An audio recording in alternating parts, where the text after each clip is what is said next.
the John Muir Way and the John Muir Link, 187 miles in 12 days, from Helensburgh to Dunbar and Coburn's Pass in June 2026. Day 9, Edinburgh to Port Seton, 15 miles. This day was supposed to be a shorter day, but somehow I ended up doing another 15 miles. For the first time I had no rain, but I had wind instead, the very worst possible sort of wind, and that was almost worse than rain.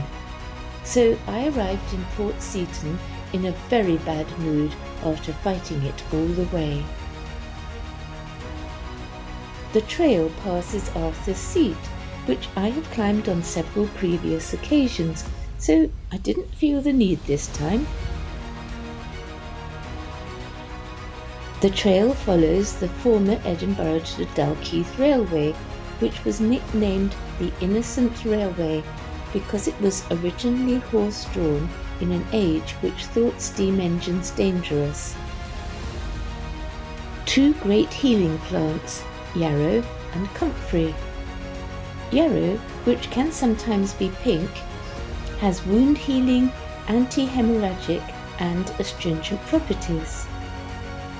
Comfrey, also called knit bone, is good for broken bones and bruises when used as a poultice. Fisher Row and Musselburgh.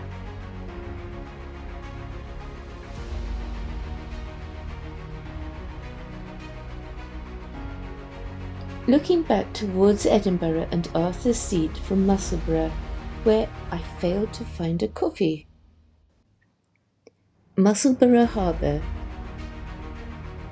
This steel feather on a rock near Musselburgh is one of 6 reflective metal feather sculptures created for A Feather in Time, a public art and memorial project for East Lothian. A mural in Preston Pans depicting John Muir. Once again, I failed to find a coffee here. By the time I arrived in Cockenzie, Port Seton, I was in a wind-battered, grumpy state and desperate for a coffee. I was saved by a lovely haven called Café Philly at Cockenzie House and Gardens. I gobbled down a large piece of chocolate cake as well, just for good measure, and as compensation for the nasty wind. There was a rowing competition taking place when I arrived at my B&B, which was conveniently located right next to the harbour in Port Seton. I returned to the harbour later on and sat on a bench out of the wind, watching the seagulls and waves as I ate a yummy Thai takeaway. Things were starting to look up again. Please see my Day 10 video for the continuation.